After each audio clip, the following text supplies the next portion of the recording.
For Telesur, I'm CODY WEDDLE in Caracas. Israel bombed a Gaza market today despite the temporary humanitarian ceasefire it had previously called. Another UN school, which sheltered over 3,000 civilians, also faced shelling. That pushes the death toll to over 1,300. Our Gaza correspondent Noor Harazin continues to follow the attacks from the ground in Gaza. As the Israeli protective edge operation on Gaza enters its fourth week, Palestinian civilians, including children, are still paying the highest price in this conflict. At 1 a.m. Wednesday morning, the Israeli tanks shelled an UNRWA school located in Jabalia district north in Gaza, killing 15 Palestinians, mostly women, and injuring at least 90 people. This is the fourth UNRWA school that gets attacked by the Israeli forces in the past 2 weeks. The UN condemned this attack. We were forced to leave our homes. Where should we go? We are asking the West to offer us shelters.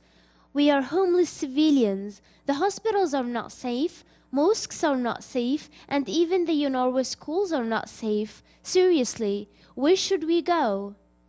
Israeli warplanes also launched several airstrikes targeting offices belonging to Hamas in Gaza, aiming to devastate Hamas's infrastructure in the coastal enclave. One of the targets was Al-Aqsa TV station alongside its radio station. Al-Aqsa radio broadcast stopped briefly after the strike, although no injuries were reported. As a journalist, I think every media outlet from every country should have the freedom and also provided with the safety to cover any event. Following the Israeli shelling on northern Nusayrat camp, the only power plant supplying electricity to the Gaza Strip was knocked out of commission after at least 5 shells hit the power plant and its fuel tank storages. Since Tuesday morning, no electricity was delivered to the homes of 1.8 million Palestinians residing in the Gaza Strip. This has also affected the bakeries that provide 70% of Gaza bread needs. Palestinians are now standing in long lines to manage to get few loaves of bread.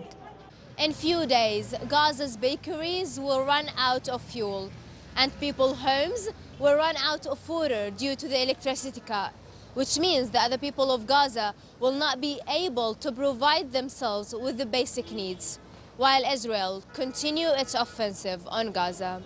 Noor Harazin. In a further sign of Latin American opposition to possible war crimes by Israel in Gaza, Venezuela announced today new aid for Palestine. Bolivia has imposed new visa sanctions against Israel, while President Evo Morales condemned Israeli actions as terrorism. A partir de esta denuncia, Israel pasa al grupo de países 3. Now Israel will be a Category 3 country,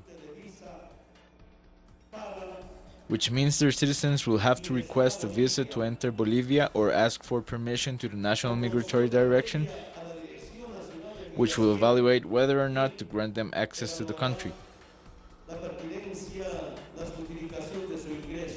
With this categorization, we are declaring Israel a terrorist state. Therefore, they will have to take measures to enter Bolivia.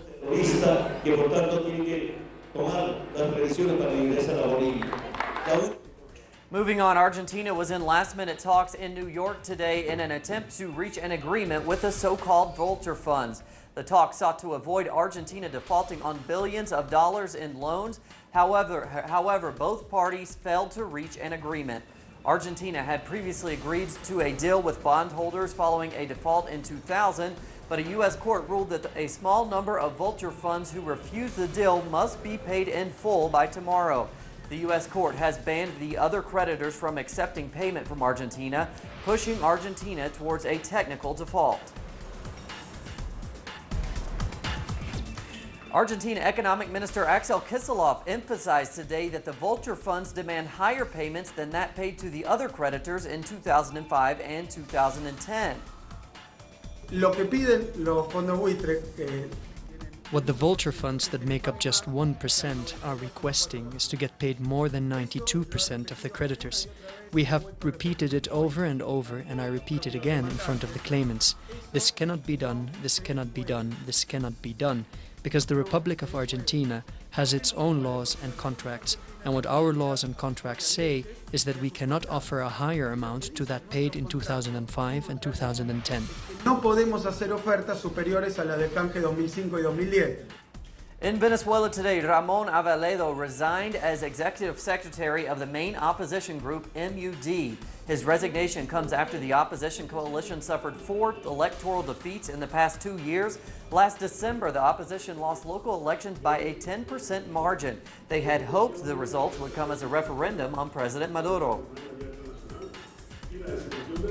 The president of Colombia, Juan Manuel Santos, said today that the recent attacks by the FARC rebel groups put at risk the peace dialogue currently underway between the different sides in Colombia's long-running civil war. Estas organizaciones criminales. These criminal organizations have a purpose that is absolutely condemnable, which is to affect the civilian population and their environment. Attacks on oil infrastructure, attacks on electrical infrastructure that leaves people without light, attacks on aqueducts like those which happened a couple of days ago. They primarily affect the civilian population and the most vulnerable people. Los ataques a la infraestructura eléctrica, como la que dejó sin luz. As U.S. President Barack Obama and Western leaders step up the sanctions on Russia due to the ongoing crisis in Ukraine, Ukrainians in the eastern parts of the country continue to flee Kiev's bombardments.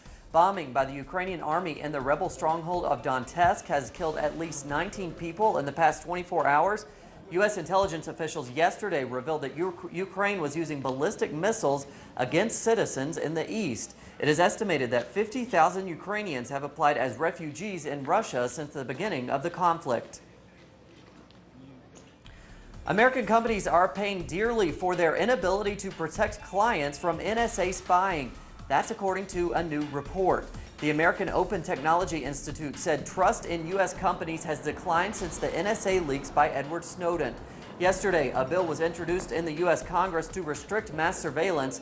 The bill has been criticized, however, for its overly limited scope. Meanwhile, Snowden is awaiting approval of extended asylum in Russia. His current asylum is set to expire on Thursday.